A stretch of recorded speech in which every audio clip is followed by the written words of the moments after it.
नमस्कार दोस्तों, मैं प्रियंका आप सभी का स्वागत करती हूँ पीवीआर क्लासेस में।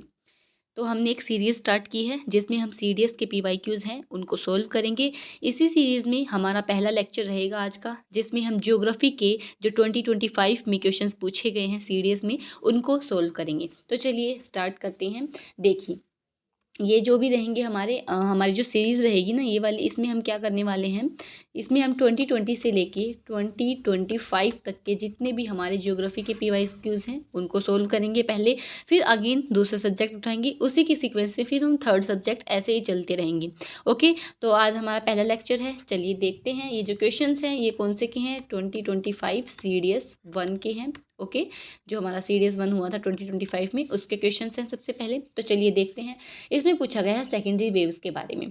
तो सबसे पहले हमें ये पता होना चाहिए कि अर्थक्वेक की दो टाइप की वेव्स हम पढ़ते हैं। 11th क्लास की जो हमारी एनसीईआरटी है उसमें हम ये सब पढ़ते हैं। तो सेकेंडरी वेव्स के बारे में क्वेश्चन पूछा गया है। ये दो स्टेटमेंट यहाँ पर गिवन है, आप अपने एंड से इन दोनों स्टेटमेंट्स को पढ़िए वीडियो को पॉज करके, और इसका आंसर पे अराइव आने की कोशिश कीजिए। ठीक है, अराइव करने की कोशिश कीजिए, फिर देखना इसका आंसर जो मैं डिस्कस करूँगी। ओके, तो चलिए एक बार अपने एंड से आप देख लेना, इसको पॉज करके वीडियो को, मैं सीधा आपको आंसर डिस्कस करते हैं हम। ठीक है, मैं बताती हूँ कैसे इसमें दोनों आंसर सही हैं। देखिए, ट्रांसवर्स वेव्स होती हैं, जो हमारी एस वेव्स होती हैं वो क्या होती हैं, ट्रांसवर्स वेव होती हैं। ट्रांसवर्स का मतलब क्या है, ऐसी वेव्स जो क्रस्ट और ट्रफ हैं वो क्रिएट करती हैं जब वो मूवमेंट करती हैं, मतलब वो एक वेव में से क्रस्ट और ट्रफ है वो बनाती चलेंगी। ओके, सेकंड क्या है भाई, इनकी जो मूवमेंट है वो क्या होगी, परपेंडिकुलर मूवमेंट करेंगी। ये जो वाइब्रेशन करेगी ना, ये जो एस वेव वो क्या करेंगी, 90 डिग्री में। जैसे वेव की मूवमेंट अगर ये है तो एस वेव कैसे वाइब्रेशन करेंगी, इस डायरेक्शन में कि परपेंडिकुलर 90 डिग्री की डायरेक्शन में ये क्या करेंगी, वाइब्रेट करेंगी। तो चलिए स्टेटमेंट्स को पढ़ते हैं। अगेन देखिए, ट्रफ और क्रस्ट के बारे में है। जी हाँ, ये स्टेटमेंट बिल्कुल सही है, हमारी जो एस वेव है वो ट्रफ और क्रस्ट है वो बनाती है। साथ में जो सेकंड स्टेटमेंट है वो इसकी मूवमेंट यानी कि वाइब्रेशन के बारे में बात करता है, जो कि परपेंडिकुलर है। अगेन हमने ये स्टेटमेंट भी पढ़ी है, तो इसमें ये दोनों की दोनों स्टेटमेंट्स हैं हमारी करेक्ट हो जाती हैं। ओके, जो हमारा सेकंड क्वेश्चन है वो मिनरल्स के ऊपर है। Minerals again very very important topic, previous years में काफ़ी क्वेश्चन देखे गए हैं मिनरल्स के ऊपर। तो देखिए इसमें क्या पूछा गया है, इसमें कैरेक्टरिस्टिक्स हैं कुछ मिनरल्स के दे दिए गए हैं। एक मिनरल होगा जिसके कैरेक्टरिस्टिक आपको दे दिए गए हैं, और जैसे ही हम पहली स्टेटमेंट पढ़ेंगे कि ग्रीनिश क्रिस्टल के बारे में, तभी हम अपनी ऑप्शंस को देख के उस पर अराइव कर सकते हैं आंसर पे। दैट इज ओलिविन, ओलिविन ही जैसे कि ओलिव ग्रीन। तो ग्रीनिश क्रिस्टल पे नाम पे ही आते ही हम इस पे अराइव कर जाएंगे, क्योंकि एम्फोबोलाइट है और जो ये फेल्ड्स्पार है, ये इनके कलर ग्रीन नहीं होते हैं, इनके ब्राउन ब्लैक कलर्स होते हैं। ठीक है, तो पहली स्टेटमेंट से ही हम अपने आंसर पर अराइव कर सकते हैं। नेक्स्ट देखिए, जो स्टेटमेंट है बसाल्टिक रॉक्स की है भाई। हाँ जी बिल्कुल सही है, मैग्नीशियम, आयरन और सिलिका इसके मेजर कंपोनेंट्स हैं जो कि फॉर्म करते हैं। ओके, अब इसका आंसर है यहाँ पर सेम एक्सप्लेनेशन है वो गिवन है। ओके, नेक्स्ट क्वेश्चन पर बढ़ते हैं। चलिए क्वेश्चन नंबर 3 जो कि सोल्ट वेदरिंग की बात करता है। अगेन वेदरिंग का जो टॉपिक है ये भी बहुत इंपॉर्टेंट टॉपिक है, यहाँ से भी मैं आपको काफ़ी क्वेश्चंस दिखाऊंगी, तो ये टॉपिक हमें बिल्कुल भी इग्नोर नहीं करना है, बिल्कुल इसको ध्यान से पढ़ना है। ठीक है, सोल्ट क्रिस्टलाइजेशन के बारे में दो स्टेटमेंट्स दे रखी हैं। ठीक है, एक है कि सेडिमेंट्री, देखिए आप अपने एंड से भी क्वेश्चन पढ़िए सबसे पहले वीडियो को पॉज करके, और उसका आंसर पे आने की की कोशिश करना। ठीक है, कि आप खुद से आंसर निकाल सको। बाकी हम वीडियो में तो डिस्कस करेंगे ही। ठीक है, इससे क्या होगा, आपकी डबल प्रैक्टिस हो जाएगी, आपके लिए बेटर रहेगा। देखिए पहली स्टेटमेंट है कि जो साल्ट क्रिस्टलाइजेशन है जो वो सोल्ट वेदरिंग का प्रोसेस में मोस्ट इफेक्टिव है। हाँ जी बिल्कुल सही है, और ये मोस्ट इफेक्टिव क्यों है और कौन सी रोक पर है, तो देखिए मोस्ट इफेक्टिव है क्योंकि सोल्ट क्रिस्टल्स है वो फॉर्म करेगा और एक्सपेंशन और कॉन्ट्रैक्शन के थ्रू सोल्ट वेदरिंग है वो परफॉर्म करेगा। ओके, एक्सपेंशन और कॉन्ट्रैक्शन के थ्रू ये क्या करेगा, सोल्ट वेदरिंग को परफॉर्म करेगा। तो हमें ये आइडिया लग जाना चाहिए कि कौन सी रोक पे सबसे ज़्यादा बेटर हो सकता है, सेडिमेंट्री, क्योंकि जो सेडिमेंट्री रोक्स हैं वो पोरस होती हैं, उनमें छेद होते हैं, तो उन छेद जो होते हैं, जो पोर्स होते हैं ना, उनमें बीच में ये जो साल्ट क्रिस्टल्स हैं वो आ सकते हैं, आराम से डेवलप हो सकते हैं, और ये एक्सपेंशन और कॉन्ट्रैक्शन का जो प्रोसेस है उसको परफॉर्म कर सकते हैं। तो इसलिए इसका आंसर हो जाएगा सी। दोनों क्वेश्चन सही हैं, सेम एक्सप्लेनेशन यहाँ पर गिवन है, आप देख सकते हैं। जैसे सैंडस्टोन है वो एक सेडिमेंट्री रॉक है, पोरस होती है, छेद होते हैं उसमें, जिसकी वजह से क्या है, जो सोल्ट है वो आराम से उसके अंदर एंटर हो जाएगा और क्या कर देगा, इफेक्टिव उसका जो वेदरिंग है वो कर सकता है। ओके, नेक्स्ट देख लेते हैं। नेक्स्ट देखिए, सरफेस इन्वर्जन के बारे में बता रखा है। सरफेस इन्वर्जन, तो देखिए सरफेस इन्वर्जन हमें हिली एरियाज़ में देखने को मिलता है। ठीक है, हिली एरियाज़ में आराम से हम सरफेस इन्वर्जन को देख सकते हैं। कैसे कि जैसे नाइट के टाइम पे और डे के टाइम पे जो होता है ना, तो ये जो सरफेस इन्वर्जन है वो हमें मोस्टली नाइट के टाइम पे ही देखने को मिलता है, और विंटर्स में ज़्यादा हमें ये देखने को मिलता है। विंटर्स में ज़्यादा प्रोबेबली हमें जो सरफेस इन्वर्जन है वो देखने को मिलता है। तो चलिए हम इसके स्टेटमेंट्स पढ़ लेते हैं, क्या क्या गिवन है। आप भी अपने एंड से स्टेटमेंट को पढ़ सकते हैं। तो देखो, जब सरफेस इन्वर्जन होता है तो सबसे पहला पॉइंट जो हमें पता होना चाहिए कि वो लेयर्स में क्या है, इनस्टेबिलिटी ना क्रिएट करके क्या करेगा, स्टेबिलिटी क्रिएट करेगा। ओके, वेरी वेरी इंपॉर्टेंट कि भाई जो ये सरफेस इन्वर्जन है स्टेबिलिटी क्रिएट करता है। क्यों क्रिएट करता है? क्योंकि जो कोल्ड एयर है वो वार्म एयर को पूरी तरीके से ट्रैप कर लेती है, और जब ट्रैप कर लेगी तो कोई मूवमेंट नहीं होती। ठीक है, जब कोई मूवमेंट नहीं होगी तो क्या होगा, अगेन वो क्या करेगा, स्टेबिलिटी को प्रमोट करेगा। ठीक है, तो पहली स्टेटमेंट हमारी बिल्कुल इनकरेक्ट हो जाती है, क्योंकि जो सरफेस इन्वर्जन होता है वो क्या करता है, स्टेबिलिटी को प्रमोट करता है। ओके, जो हमारा सेकंड स्टेटमेंट है वो क्या कहता है कि भैया सिर्फ कुछ घंटों के लिए ही होता है, जब तक सन नहीं आता। मैंने बताया ना कि नाइट में ही देखने को मिलता है आपको, और मोस्ट प्रोबेबली विंटर के सीजन में ज़्यादा प्रोमिनेंट है। ठीक है, विंटर्स के सीजन में क्या रहता है, ये ज़्यादा प्रोमिनेंट रहता है। तो जैसे ही सन आया ये क्या हो जाएगा, कंप्लीटली ख़त्म हो जाएगा इन्वर्जन का जो प्रोसेस है। तो हमारा करेक्ट आंसर क्या हो जाएगा, इसमें बी हो जाएगा। ओके, अगर किसी को इन्वर्जन नहीं पता है तो आप कमेंट सेक्शन में मुझे बता देना, मैं एक शॉर्ट वीडियो अपलोड कर दूंगी इन्वर्जन के टॉपिक के ऊपर। ओके, अब देखिए नेक्स्ट जो टॉपिक है हमारा क्लाउड है भाई। क्वेश्चन नंबर 5 है वो क्लाउड के ऊपर है, और ये बहुत इंपॉर्टेंट है। क्लाउड का जो टॉपिक है वो बहुत ज़्यादा इंपॉर्टेंट है। जैसे जैसे हम आगे की क्लासेस में अपने PYQs को सोल्व करेंगे ना, तब हमें पता लग जाएगा कि क्लाउड का टॉपिक कितना इंपॉर्टेंट है।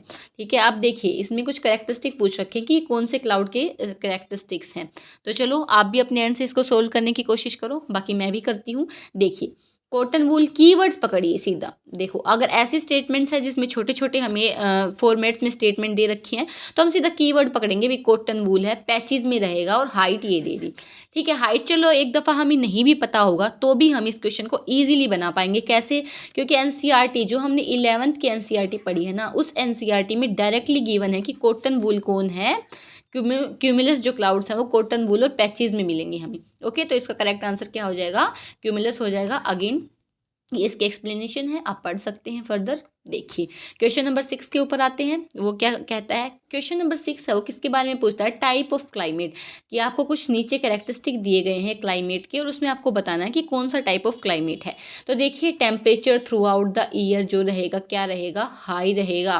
ओके, सेकेंड स्टेटमेंट कहती है कि जो रेनफॉल रहेगी वो शॉर्ट वेट सीजन की रहेगी और लॉन्गर ड्राई सीजन रहेगा। और साथ में देखिए ये जो कंट्रीज़ के नेम गिवन है ना, ये हमें ईजी कर देंगे इस क्वेश्चन को सोल्व करने के लिए, हमें काफ़ी हेल्प मिलेगी। और इसका आंसर रहेगा tropical wet and dry climate. अब मैं इसको एक्सप्लेन करती हूँ क्यों।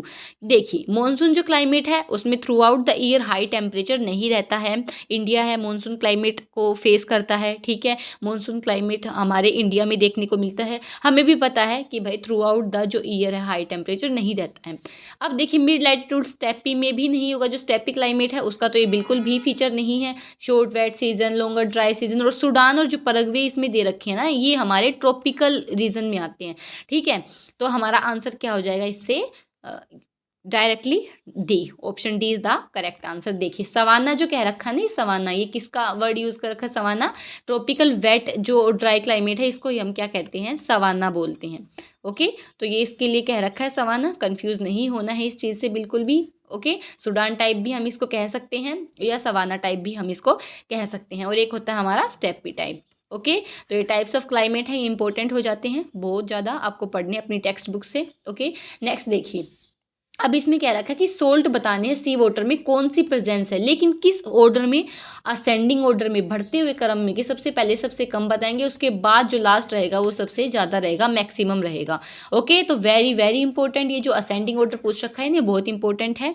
तो देखिए यहाँ पर जैसे कैल्शियम सल्फेट है, इसको हम क्या लिख सकते हैं भाई, CaCO3 लिख सकते हैं। देखिए जैसे ये डायग्रामेटिक रिप्रेजेंटेशन है, CaCO3 है, ये टाइनी रहेगा, सबसे कम रहेगा हमारा कैल्शियम, जो कैल्शियम कार्बोनेट कार्बोनेट है वो, फिर CaSO4 कैल्शियम सल्फेट, फिर MgCl2 जो हमारा रहेगा कौन सा रहेगा, मैग्नीशियम क्लोराइड। तो इसमें ऑप्शन हो जाएगा सी। तीनों की तीनों सीक्वेंस में रहेंगे और कौन से ऑर्डर में, असेंडिंग ऑर्डर में। सबसे ज़्यादा MgCl2 है इसमें ऑप्शन में। बाकी इसमें फर्दर एक्सप्लेनेशन भी है कि कौन सा हाईएस्ट रहेगा। NaCl सबसे ज़्यादा मिलेगा और सबसे लोवेस्ट अगेन जो हमारा CaCO3 मिलेगा। ओके, नेक्स्ट क्वेश्चन पे बढ़ते हैं। देखिए क्वेश्चन नंबर 8। क्वेश्चन नंबर 8 क्या है, ह्यूमस के बारे में पूछ रहा है। इसमें अगेन देखिए क्लाइमेटोलॉजी है ना, बहुत इंपॉर्टेंट है। आप क्लाइमेटोलॉजी को किसी भी कोस्ट में नहीं स्किप कर सकते हो। अगर क्लाइमेटोलॉजी स्किप कर दी तो आप क्वेश्चन भी बहुत ज़्यादा स्किप करके आओगे फिर एग्जाम में, ठीक है। तो क्लाइमेटोलॉजी तो आपको बहुत अच्छे से पढ़नी है। ओके, तो देखिए ह्यूमस के बारे में है। ह्यूमस कैसा होता है, अगर आपको देखने में मिलेगा तो ऐसा कुछ टाइप का होता है, डार्क कलर्ड होता है ये। इसमें एम्फोरस एक वर्ड का यूज़ किया है, एमोर्फस वर्ड का यूज़ किया गया है, जिसका क्या मतलब है, स्ट्रक्चरलेस, जिसकी कोई स्ट्रक्चर ही नहीं होती, शेपलेस होता है, ठीक है। बाकी ये कॉलॉइडियल स्ट्रक्चर का होता है, इसमें हम इसके थ्रू नहीं देख सकते हैं, तो कॉलॉइडियल स्ट्रक्चर का हो जाता है, ये चिपचिपी प्रॉपर्टीज की हो जाती है, ठीक है। ये ह्यूमस है। तो इसमें देखिए स्टेटमेंट्स है। स्टेटमेंट 1 में क्या पूछा गया कि डार्क कलर्ड एमोर्फस सब्सटेंसेज है। जी हाँ, बिल्कुल सही है। कोलोइडियल नेचर में है, इसीलिए रिजर्वोयर ऑफ न्यूट्रिएंट्स है। जी हाँ, आपने देखा होगा जिस मिट्टी में ह्यूमस ज़्यादा मिलेगी वहाँ पर क्या है, हमारी जो पैदावार है वो भी बहुत ज़्यादा मिलेगी। इसका मतलब जो कल्टीवेशन है हमारी वो भी बहुत ज़्यादा मिलेगी। ओके, तो इसमें हमारा ऑप्शन सी है वो करेक्ट आंसर हो जाता है। नेक्स्ट क्वेश्चन देखिए। Next question again biosphere reserve का बारे में पूछा है। अगेन वेरी वेरी इंपॉर्टेंट, जो हमारे बायोस्फीयर रिजर्व्स है, रामसर साइट्स हैं, नेशनल पार्क्स जो हमारे हैं, ठीक है, वाइल्ड लाइफ सेंचुरीज जो हमारी हैं, ये सारी की सारी बहुत इंपॉर्टेंट रोल प्ले करती हैं हमारे CDS के एग्जामिनेशन में। तो इनका हमें बिल्कुल ऐसे कर लो कि एक एक चीज़ पता होनी चाहिए इनकी। तो इसमें पूछा है कि ऐसा कौन सा इनमें से जो नीचे दिए गए हैं उनमें से ऐसा कौन सा बायोस्फीयर रिजर्व है जो 3 स्टेट्स में आता है। तो कौन सा है भाई, वो नीलगिरीज है, सबको पता है। ओके, फर्दर एक्सप्लेनेशन देखो, नीलगिरी कहाँ पर है, ये लोकेटेड है कौन से ट्राई जंक्शन पे है, कर्नाटका, तमिलनाडु और केरला, ये तीनों स्टेट्स के ट्राई जंक्शन पे है नीलगिरी। ओके, आगे जो है फर्दर इसमें एक्सप्लेनेशन है, नोकरेक के बारे में बता रखा है, ये मेघालय में है, शेषाचलम है, ये कहाँ है, आंध्र प्रदेश में है। ओके, चलिए नेक्स्ट क्वेश्चन को देख लेते हैं। देखो रिवर्स भी बहुत ज़्यादा इंपॉर्टेंट है, रिवर्स भी आप स्किप नहीं कर सकते हैं। Rivers make a very important part of our examination. जो CDS का हमारा होता है, FCAT का जो हमारा होता है, सब में बहुत इंपॉर्टेंट रोल प्ले करती है रिवर्स। ओके, आप आगे भी क्वेश्चंस देखेंगे रिवर्स पे काफ़ी क्वेश्चन पूछे गए हैं, चाहे वो वर्ल्ड की कोई रिवर है, चाहे वो इंडिया की कोई रिवर है पर्टिकुलर। ओके, आपको हर टाइप की रिवर से क्वेश्चन मिलेंगे। तो देखिए इसमें रिवर डैन्यूब में ऐसी कौन सी कंट्री है जो नहीं है, जहाँ से रिवर डैन्यूब है वो कैपिटल सिटी है जो इस्टेब्लिश नहीं है, ठीक है। तो देखिए नीचे आपको डायग्राम से ही समझा देती हूँ डायरेक्ट। देखिए परग्वे है, ये नहीं है। ये कौन सी रिवर पर है, ये वल्तावा रिवर पर है। लेकिन वियना है, और जो ये तो चलो ऑप्शन में ही नहीं है। बुडापेस्ट है, ठीक है, और एक है बेलग्रेड। ये तीनों की तीनों जो कैपिटल सिटीज़ हैं ये हमारी कौन सी रिवर पर है, डैन्यूब रिवर पर है।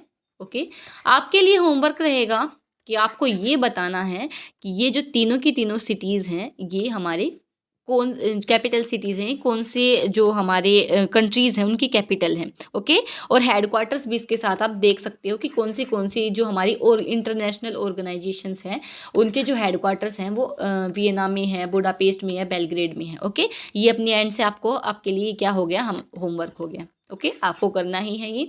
तो इसका आंसर क्या हो जाएगा, हमने नीचे देख लिया है, परग्वे इसका करेक्ट आंसर हो जाएगा। ओके, नेक्स्ट देखिए क्वेश्चन नंबर 11 पर आते हैं। क्वेश्चन नंबर 11 क्या कहता है, यूनेस्को वर्ल्ड हेरिटेज साइट के बारे में बताया है कि भाई जो ईस्टर आइलैंड है एक यूनेस्को वर्ल्ड हेरिटेज साइट है, उसके बारे में करेक्ट ऑप्शन बताना है। वेरी वेरी इंपॉर्टेंट, आपको ये चीज़ें भी ध्यान से पढ़नी है कि करेक्ट पूछा है, इनकरेक्ट पूछा है, क्या पूछा है। ओके, तो ये part of Polynesia group of islands है। हाँ जी, ठीक है, एक ये स्टेटमेंट है। और दूसरी क्या है, territory of South American nation Chile. तो चलिए देखते हैं कि ये हमारे जो साउथ अमेरिकन नेशन चिली है उसकी टेरिटरी है या नहीं है, देख लेते हैं। इसमें देखो पोलिनेशिया का ग्रुप है, कौन कौन है, हवाई है, न्यूजीलैंड है और साथ में ईस्टर आइलैंड भी पोलिनेशिया का ग्रुप है। तो आप देख सकते हो मैपिंग कितना इंपॉर्टेंट रोल प्ले कर रही है, ठीक है। तो मैपिंग को भी आप स्किप नहीं कर सकते हो और चिले का ये पार्ट है, तो ये चीज़ आपको पता होनी चाहिए। इसका करेक्ट आंसर क्या हो जाएगा, दोनों के दोनों इसके करेक्ट आंसर हो जाएंगे, ठीक है, ऑप्शन सी।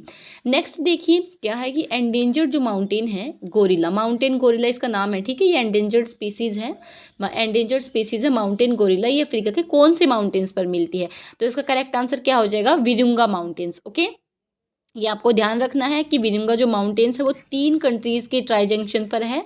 कौन सी 3 कंट्रीज़ हैं? युगांडा, रवांडा और डेमोक्रेटिक रिपब्लिक ऑफ कोंगो। और यहाँ पर विरुंगा माउंटेन्स लाई करते हैं जिसमें हमें माउंटेन गोरिल्लाज मिलते हैं।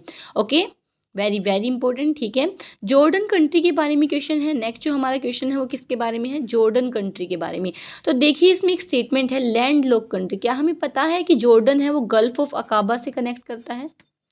हमें ये चीज़ पता है ना कि जो जॉर्डन कंट्री है वो किससे कनेक्ट करती है? गल्फ ऑफ अकाबा से कनेक्ट करती है। ये देख लीजिए मैप में, गल्फ ऑफ अकाबा यहाँ पर है और ये जॉर्डन कंट्री है, इन दोनों का कनेक्शन है यहाँ पर। तो जॉर्डन एक लैंड लॉक कंट्री तो बिल्कुल भी नहीं है। तो ये स्टेटमेंट हमारी बिल्कुल गलत हो जाती है। और जो पहली स्टेटमेंट है वो कहती है भाई ब्रिटिश मैंडेट से क्रिएट हुआ वर्ल्ड वॉर 1 के बाद। हाँ जी, बिल्कुल सही है ये स्टेटमेंट, वर्ल्ड वॉर 1 के बाद ब्रिटिश मैंडेट से ही क्रिएट हुआ है जॉर्डन हमारा। नेक्स्ट जो क्वेश्चन है वो पर्ल रिवर एस्चुरी के बारे में। देखिए वेरी वेरी इंपॉर्टेंट, मैंने बोला था ना कि रिवर्स तो बहुत इंपॉर्टेंट रोल प्ले करती है हमारे डिफेंस के एग्जामिनेशंस में। तो देखिए पर्ल रिवर के बारे में पूछ लिया, जो कहाँ पर फ्लो करती है? हमारे चाइना में फ्लो करती है। ओके, और इसमें पूछा कि क्लोज कौन सा है, तो देख लेते हैं क्लोज कौन सा है। देखिए सबसे क्लोज कौन सा है? पर्ल रिवर की एस्चुरी के, एस्चुरी पूछा है, वेरी वेरी इंपॉर्टेंट। ठीक है, मकाऊ है, तो ये इंपॉर्टेंट हो जाता है। इसका करेक्ट आंसर क्या हो जाएगा? मकाऊ है वो पर्ल रिवर के वेस्टर्न साइड पर लाई करता है। ओके, जो कि सबसे क्लोजेस्ट हो जाएगा। देखिए नेक्स्ट क्या है? ऑस्ट्रेलिया के बारे में है, तो देख लेते हैं क्या क्वेश्चन है। कोरल सी, देखो आपको भी अपने एंड से पहले वीडियो को पॉज करके क्वेश्चन को पढ़ना है। ठीक है, फिर उसका अपना आंसर देना है। जो आपका अंडरस्टैंडिंग है, जो भी अंडरस्टैंडिंग है, चाहे आंसर गलत हो जाए, पर सबसे पहले अपना आंसर आपको देना है, उसके बाद मेरा आंसर देखना है और मेरी एक्सप्लेनेशन देखनी है। ओके, तो देखिए कोरल सी के बारे में है कि जो कोरल सी है वो सेपरेट करती है ग्रेट बैरियर रीफ को from south Pacific. Second statement क्या है कि जो ग्रेट डिवाइडिंग रेंज है एक्सटेंड है कहाँ से कहाँ तक? 2 सिटीज़ के नाम दे दी, मेलबर्न से पर्थ तक। चलिए देख लेते हैं। देखो जो हमारी ग्रेट डिवाइडिंग रेंज है वो ईस्टर्न जो ऑस्ट्रेलिया का पार्ट है वहाँ पर लाई करती है, ये कोरल सी हो गई। और यहीं पर हमें जो ग्रेट बैरियर रीफ है वो देखने को मिलती है। देखिए मैं दूसरे पेन से एक बार कर देती हूँ इसको हाईलाइट, ताकि आपको ना समझ आ जाए कि मैं क्या कहना चाहती हूँ। देखो यहाँ पर जो हमारी ग्रेट बैरियर रीफ है ना, यहाँ पर लाई करती है। तो जो कोरल सी है, और ये पैसिफिक ओशियन हो गया हमारा, तो हाँ जी कोरल सी है वो सेपरेट कर रही है। लेकिन क्या पर्थ से मेलबर्न तक है जो ग्रेट डिवाइडिंग रेंज है? जी नहीं, पर्थ तो यहाँ पर है हमारे जो वेस्टर्न साइड में, वेस्ट साउथ में, और ये ईस्टर्न साइड में हो जाती है। तो जो सेकेंड स्टेटमेंट है हमारी रॉन्ग हो जाती है। ओके, तो इसमें जो ऑप्शन ए आ जाएगा करेक्ट है वो ए ओनली है। ओके, नेक्स्ट जो क्वेश्चन है अगेन देखिए भाई, जो मूवमेंट है ना, आप समझ लो यूपीएससी के तो जो भी एग्जाम होते हैं ना, जैसे माउंटेन की हो गई, मान लो इसमें तो माउंटेन का पूछ लिया, रिवर्स का भी पूछ सकते हैं, अरेंजमेंट कि नॉर्थ टू साउथ अरेंज करो, ईस्ट टू वेस्ट अरेंज करो। तो ये अरेंजमेंट आपको देख के चलनी है जब आप पढ़ रहे हो, अपने माउंटेन्स को कवर कर रहे हो, रिवर्स को कवर कर रहे हो, तो आपको उसकी डायरेक्शन भी देखनी है कि पहले ट्रिब्यूटरीज की जैसे बात करें, गंगा की ट्रिब्यूटरीज है, उसके ऊपर क्वेश्चन आया है यूपीएससी में ही। ठीक है, ये जो है ट्रिब्यूटरीज है, जैसे उसकी पूछ लेगा कि सबसे पहले कौन सी ट्रिब्यूटरी आती है, जैसे रामगंगा है, गोमती है, इनमें से सबसे पहले कौन सी आती है? चलिए आपके लिए भी ये क्वेश्चन हो जाता है, आप बताना कमेंट सेक्शन में कि कौन सी सबसे पहले आएगी, रामगंगा आएगी या फिर गोमती आएगी, और कौन सी डायरेक्शन से? West to east. Very very important, direction तो पूछ लो मुझसे कि मैम कौन सी डायरेक्शन से आप पूछना चाहती हैं, ईस्ट टू वेस्ट या फिर वेस्ट टू ईस्ट? तो मैंने पूछा है वेस्ट टू ईस्ट। ओके, अब देखिए नॉर्थ टू साउथ इनका अरेंजमेंट देख लेते हैं, काराकोरम, कुनलुन, लद्दाख और जास्कर का। देखिए सबसे पहले आएगा हमारा कुनलुन माउंटेन, फिर आएगा काराकोरम, फिर आएगा लद्दाख और फिर आएगा जास्कर। इसकी एक ट्रिक भी है, अगर आप इंडस रिवर को भूल जाते हैं कि कौन सी 2 माउंटेन रेंजेस के बीच में है, तो उसकी भी ट्रिक है ये लिजार्ड नाम से। तो लिजार्ड मतलब लद्दाख, एल से क्या हो जाएगा हमारा लद्दाख। ठीक है, आई से क्या हो जाएगा इंडस रिवर जो हमारी फ्लो करती है जम्मू कश्मीर में, और जेड से क्या हो जाएगा Zanskar river, Zanskar mountain range, sorry Zanskar mountain range. तो इससे क्या पता लग गया, लद्दाख पहले आएगी, जास्कर बाद में आएगी, और इन दोनों के बीच में इंडस है, ये एक्स्ट्रा इन्फॉर्मेशन हो गई। ठीक है, तो लद्दाख, जास्कर और उसके ऊपर काराकोरम और कुनलुन। ठीक है, तो क्या सीरीज हो जाएगी 2 1 3 4। ओके, चलिए moving on to the next question. Next क्या है भाई, सलाइन सोयल। सोयल का topic very very important, soil आप मिस नहीं कर सकते हैं। सोयल का टॉपिक बहुत ज़्यादा इंपॉर्टेंट है, काफ़ी इसके क्वेश्चंस है वो देखने को मिलते हैं PYQs में, और यूपीएससी का तो आप फेवरेट टॉपिक ही मान लो ये, ठीक है। देखिए हमारी जो इंडियन सोयल है वो मैक्सिमम जो सोयल्स हैं वो नाइट्रोजन में क्या करती हैं, लैक करती हैं। सिर्फ एक पीटी सोयल ऐसी सोयल है जिसमें नाइट्रोजन का जो हमें देखने का मिलेगा कि हाँ भाई इसमें इस सोयल में नाइट्रोजन की अमाउंट है सफिशिएंट, बट जितनी भी जो इंडियन सोयल्स हैं बाकी जो रह गई उनमें रिच नहीं होती है, वो लैक करती है नाइट्रोजन में। तो पहली स्टेटमेंट इनकरेक्ट, कौन सी सोयल के बारे में है, सेलाइन। और सेलाइन का तो हमें पता ही है, फिर सेलाइन एरिड और सेमी एरिड जो रीजन्स है उनमें मिलती है, तो सेकंड स्टेटमेंट है ये बिल्कुल करेक्ट हो जाती है। ओके, सेम एक्सप्लेनेशन गिवन है तो आप ये पढ़ लेना। देखिए सलाल जो हमारा पावर प्रोजेक्ट है, अगेन करंट अफेयर्स का क्वेश्चन है, इसमें करंट अफेयर्स को स्टैटिक से भी लिंक करके आप पढ़ सकते हो। फॉर एग्जांपल जैसे सलाल जो पावर प्रोजेक्ट है वो चिनाब पे है, अब जो बाकी रिवर्स दी गई हैं उनका आप पढ़ लो, कौन से प्रोजेक्ट्स हैं, साथ में इनके ट्रिब्यूटरीज पढ़ लो, तो ये हो गया हमारा करंट से स्टैटिक लिंक, ठीक है। तो ये जो सलाल पावर प्रोजेक्ट है चिनाब रिवर पर है। तो देखिए अब PYQ एनालिसिस करने का फ़ायदा मैं बताऊंगी आपको, आगे क्वेश्चन आएगा फिर डिस्कस करेंगे। ओके, तो इसमें चिनाब हो जाएगा हमारा आंसर। अब देखिए नेक्स्ट जो है अगेन रिवर पे ही आ गया ना, इंडस रिवर के बारे में पूछ लिया कि कौन सी does not originate from Himalayas, तो कौन सी है, गोमल ऐसी है जो हिमालय से ओरिजिनेट नहीं होती है। तो देखते हैं, देखिए गिलगित रिवर है हिमालय से हो रही है, हुंजा रिवर है हिमालय से हो रही है, जास्कर है हिमालय से हो रही है, लेकिन जो गोमल है ये कहाँ से, हिमालय से नहीं हो रही है, ये सुलाइमान रेंज है वहाँ से हो रही है, ठीक है, जो कि कहाँ पर है, पाकिस्तान में है।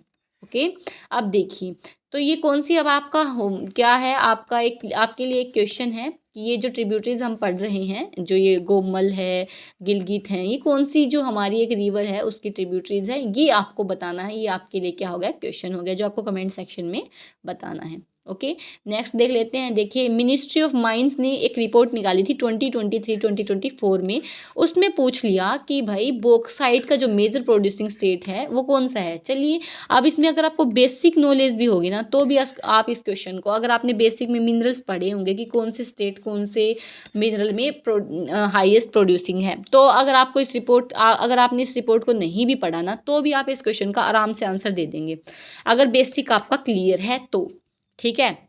तो चलिए ट्राई करिए अपने एंड से इसका आंसर देने की, वीडियो को पॉज करके, तब तक मैं बताती हूँ। देखो ओडिशा है, उसका तो नाम हमेशा ही रहता है, बॉक्साइट में अगर हम बात करते तो ओडिशा तो आप याद ही रखो, और ओडिशा के साथ इसमें सेकंड स्टेट कौन सा है, झारखंड है, जो मेजर बॉक्साइट प्रोड्यूस करते हैं। ओके, तो इसका आंसर हो जाता है बी, ये आप देख सकते हो इसमें।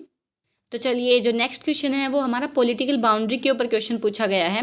ओके, तो पॉलिटिकल बाउंड्री के ऊपर पूछा गया है, तो एक बार देख लेते हैं क्या क्वेश्चन है कि भाई यूक्रेन से कौन से देश है बाउंड्री को टच कर रही हैं।